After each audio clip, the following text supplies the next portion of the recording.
Good morning, everybody. Jody Brozick of WinterWarriorsLive.com here with head coach Trent Olson. How are you this morning, Coach Olson? Doing great. Tonight's game, first game in 2 weeks, and it's the Olson Bowl. Let's talk about the matchup everybody wants to talk about. How's it feel going up against your brother tonight? Well, this is the fourth time, I guess, in this series. Been great games so far. Every game has come down to the last play of the game, last score of the game, and been great matchups. Have you talked to your brother this week? I have not. No. You have not? Is that ritual also? You guys can't talk game week? He never answers his phone anyway, so I don't call him ever. But we have sent a few emails back and forth, but no actual phone conversations. Well, this is the first time we've gotten to visit since you've taken over the reins for the Winter Warriors. First game for the Warriors since we defeated WAGNER 58-6. First of all, let's go back. Let's recap that WAGNER Red Raider victory. Talk to me about your thoughts in that game. I thought we played well. A few things to clean up. There were a few big plays that we didn't make. One defensively, offensively, we just left a few plays out there. Blocking and a few things like that, a turnover. But all in all, I thought we played quite well. So the following week, we're scheduled to play Valentine. That was going to be the last game in a storied rivalry with the Valentine Badgers. How did the kids take not being able to play that game? Well, you're always disappointed. I mean, football teams play football games. That's what you do. And when you don't get to do that, you're always disappointed. And then you didn't know what to tell them. We were trying to get anybody who had a bye week in South Dakota to play, but that's hard to do. You have so many moving parts in a football game. You just can't reschedule in the middle of a week like that. So, yeah, it was disappointing not to get to finish that rivalry. You kind of wanted to win the last one. I guess we did, but you want it to be this year. So you talked about a possible matchup during the course of the week, trying to find one. A lot of speculation around the state that the T-Titans and Winter Warriors tried to hook up and play a game. Is there any truth to that? Not really. They didn't call off their game, I don't believe, till Thursday morning. It's one of those things, if Valentine called it off Monday, so we had an ability to try and, look ahead to Friday and maybe find a team. But a lot of the teams with COVID, they're, maybe we can play, maybe we can't. If they don't cancel games till Wednesday or Thursday, it's kind of hard to get in on a Friday and play those games. And we may see more of that, who knows. So let's take a look ahead. Tonight, it is the MVP Titans. Let's talk about the importance of this game first of all. Tonight's matchup is for, as you and I had talked off camera, the conference championship.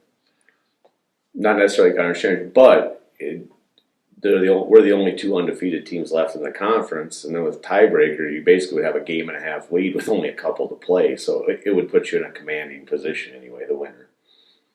The importance of this game on the state level? Always important. When you figure in PowerPoints, every game counts. You want to have home field advantage, and if you lose a game, there's still 3 undefeated teams. If you lose one, with the extra PowerPoint you get for being undefeated, you're going to be behind the other two and have to go on the road at some point. So looking at the state as it's starting to shape up, MVP has played some of the opponents that we may see down the road in the come playoff scenarios. How do we match up with MVP, and what will you take away from this game's matchup tonight as far as future game planning? It's always hard to say on a deal like that. You hope to play good football. You hope to come out and execute, take care of the football, run the football, stop the run. And every game's a bit of a measuring stick when you look at the whole schedule and everybody out there. If you play a poor game, and it makes maybe even falsely makes you seem like you're a notch below, or if you play really well and they play poorly, it makes you feel like you're probably better than you are. But that's how it goes. So let's talk specifically about the Winter Warriors right now. COVID-19, we've talked about it. How's your team sitting right now health-wise? Pretty good. I think we have some injuries. We have some kids,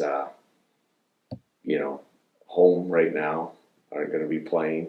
And that's part of the deal. We'll be missing some guys tonight, but I don't know if there's a team in the state that can say they're not. Between injuries and illness right now, everybody's going to be missing somebody. Hopefully our depth is enough to overcome that. MVP, how are they sitting? They may be missing a few guys. I don't know for sure. The no phone call. That's right. I don't want to know. So the 2020 Warriors right now sit that.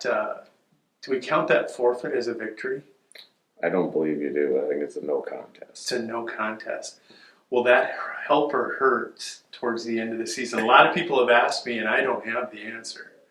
You had to have had, I believe, in the past at least 6 games to qualify for playoffs. We're sitting at 4. So a little nervous because you don't know what the future is going to be like with this. For us, for the other opponents, you just don't know. But they changed it to 5, I believe, this year, a one-time rule with COVID. And now I don't even know that you have to play them. I believe if you say we somehow only got 4 games in, the 5th game would count as like you lost to a team with no wins. It would be like a 30-point loss, the worst you can do.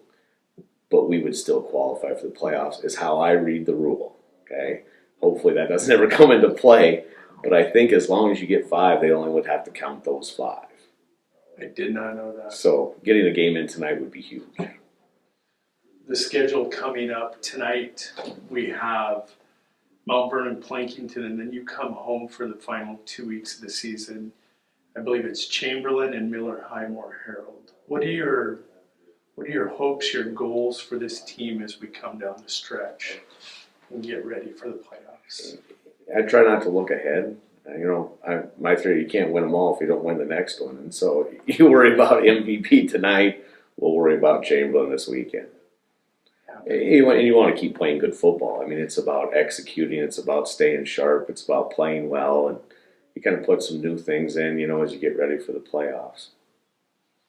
Let's talk about you and your changes. How has your weekly schedule changed here recently?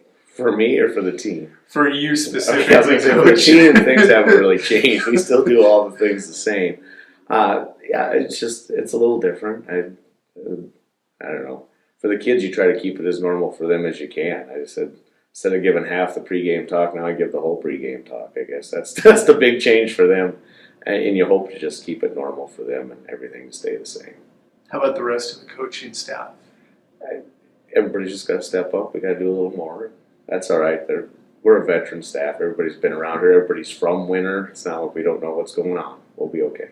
Good luck tonight, Coach. Thanks for having me, Jody.